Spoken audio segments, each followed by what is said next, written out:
You can roughly locate any community in the world somewhere along a scale running all the way from democracy to despotism. One to the democracy end, another somewhere in the middle, and a third. Let's find out about despotism. This man makes it his job to study these things. Well, for one thing, avoid the comfortable idea that the mere form of government can of itself safeguard a nation against despotism. Germany, under President Hindenburg, was a republic. And yet in this republic, an aggressive despotism took root and flourished under Adolf Hitler. A community rates low on an information scale when the press, radio, and other channels of communication are controlled by only a few people, and when citizens have to accept what they're told. In communities of this kind, despotism stands a good chance. See how a community trains its teachers. Bear this in mind. Young people cannot be trusted to form their own opinions. This business about open-mindedness is nonsense.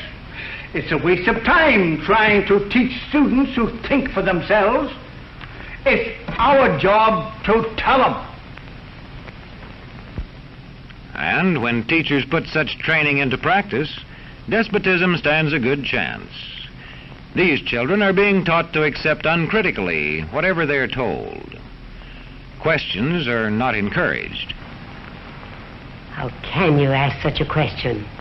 Have you got a textbook? Yes, ma'am. Does it say here that our law courts are always just? Yes, ma'am. Then how dare you question the fact? Sit down. And so we aren't surprised when... But it must be true. I saw it in this book right here. And if books and newspapers and the radio are efficiently controlled, the people will read and accept exactly what the few in control want them to. Government censorship is one form of control. A newspaper which breaks a government censorship rule can be suspended.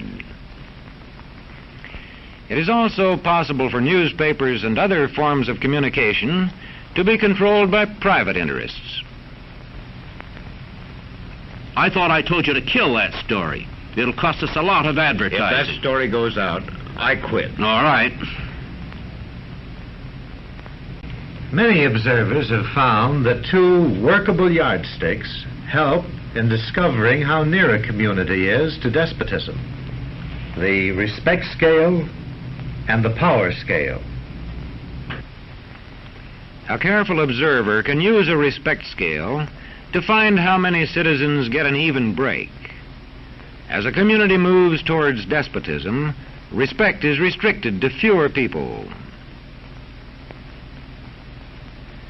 A community is low on a respect scale if common courtesy is withheld from large groups of people on account of their political attitudes. If people are rude to others because they think their wealth and position gives them that right, or because they don't like a man's race or his religion.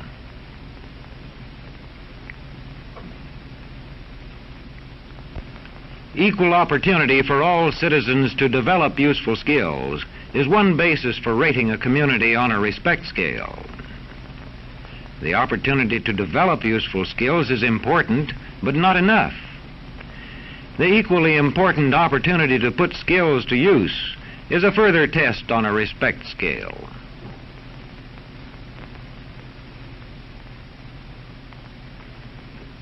A power scale is another important yardstick of despotism.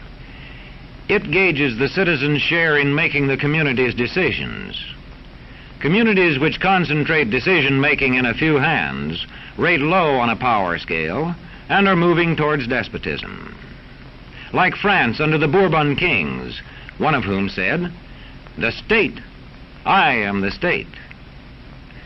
Today, democracy can ebb away in communities whose citizens allow power to become concentrated in the hands of bosses. What I say goes, see? I'm the law around here. Ah! The test of despotic power is that it can disregard the will of the people. It rules without the consent of the governed. Look beyond the legal formalities of an election in measuring a community on the power scale to see if the ballot is really free. If the citizens can vote only the way they're told, a community approaches despotism. When legislatures become ceremonial assemblies only and have no real control over lawmaking, their community rates low on a power scale. In a downright despotism, opposition is dangerous whether the despotism is official or whether it is unofficial. The spread of respect and power in a community is influenced by certain conditions, which many observers measure by means of the economic distribution and information scales. If a community's economic distribution becomes slanted, its middle-income groups grow smaller, and despotism stands a better chance to gain a foothold. Where land is privately owned, one sign of a poorly balanced economy is the concentration of land ownership in the hands of a very small number of people. When farmers lose their farms, they lose their independence. This one can stay on, but not as his own boss anymore. To the extent that this condition exists throughout a nation, the likelihood of despotism is increased. In communities which depend almost entirely on a single industry, such as a factory or mine, maintaining economic balance is a challenging problem. If this condition exists over the nation as a whole, so that the control of jobs and business opportunities is in a few hands, despotism stands a good chance. Another sign of a poorly balanced economy is a taxation system that presses heaviest on those least able to pay. A larger part of a small income is spent on necessities such as food.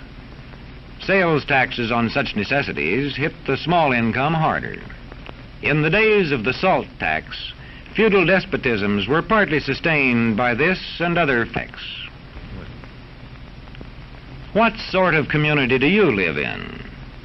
Where would you place it on a democracy-despotism scale?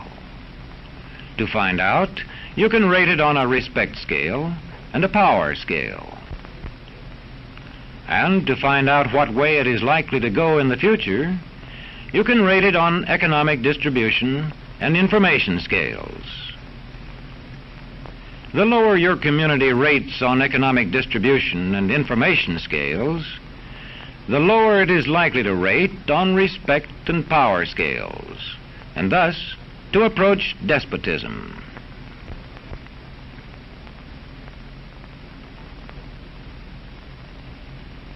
What happens in a single community is the problem of its own citizens.